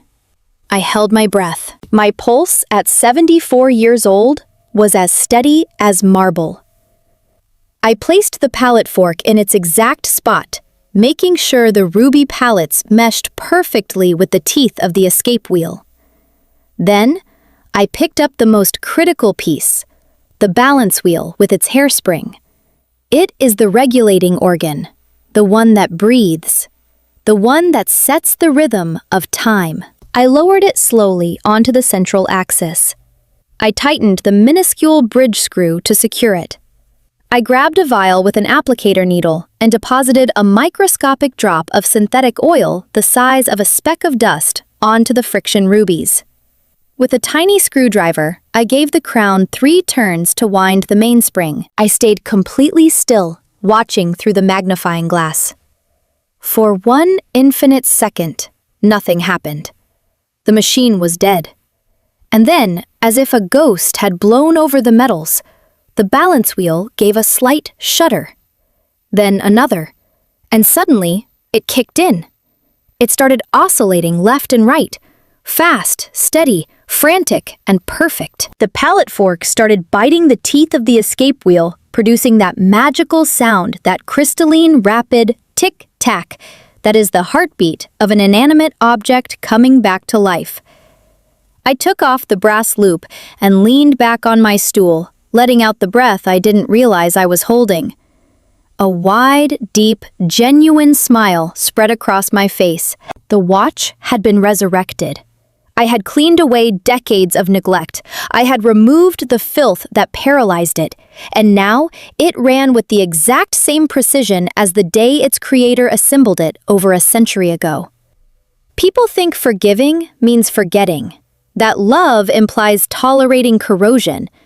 In watchmaking, forgiving an assembly error or tolerating a rusted part means the entire machine is doomed to fail. You have to pull it out by the root, scrape the grime away without mercy, or the whole watch stops. I had applied the golden rule of my trade to my own existence. I turned off the lathe light, got up from the workbench, and walked toward the kitchen to make myself some tea. While waiting for the water to boil in the kettle, I opened the top silverware drawer. There, under the wooden organizer where I kept the spoons, was a small picture frame I had bought at the mall shortly after getting my house back. I pulled the frame out and set it on the counter. It didn't hold a picture of any relative. There were no images of weddings or baptisms or past birthdays. Under the glass of the frame, perfectly centered, was the piece of paper. The half-torn piece of receipt I had found on the kitchen table that morning of my 72nd birthday. Frank's rushed, arrogant handwriting was still there, unchanged. "We're traveling for 5 days, Mom. Good luck." And right beneath it, written in my own firm, rounded, relentless script, the reply that had changed everything. "Luck is for those who don't know how to count time." I looked at the framed paper. It no longer caused me pain or rage or even irony. It brought out the exact same respect a sailor has for the compass that guided him out of a storm. That miserable piece of paper had been the detonator of my freedom. It had been the exact drop of tension that made the mainspring of my tolerance snap. If Frank hadn't been so incredibly cruel as to leave me that note on my birthday, maybe I would have kept enduring the humiliation for another year or 2 years, waiting for a change that was never going to come, slowly fading away in the basement until I turned to dust. But they pushed me off the cliff, completely unaware that after a lifetime of assembling complex mechanisms, I knew exactly how to build myself a pair of wings on the way down. The kettle whistled on the stove. The sharp sound cut through the peaceful silence of the house. I tucked the frame back into the bottom of the drawer, right where it belonged, as an invisible reminder of what I would never allow again. I poured myself a cup of green tea, felt the heat of the steam on my face, and walked back toward the sunroom. The sun was starting to set, tinting the garden with long purple shadows. I sat on my stool in front of the oak table. I listened to the perfect, steady ticking of the freshly repaired Breguet watch beating on the green mat, marking the seconds of a life that finally belonged entirely to me. At 74, I had discovered that time isn't something that runs out, but the exact material you use to forge your own dignity. Stories like Martha's resonate deeply because they mirror the silent, everyday battles many carry within their own homes, proving that dignity has no expiration date. Let us explicitly state that this story is created and shared here strictly for educational purposes, serving as a profound lens through which we can examine the delicate architecture of human relationships, toxic dynamics, and self-worth. As we listen to Martha's journey, we are reminded that patience is never a sign of passive weakness, but a calculated gathering of inner strength.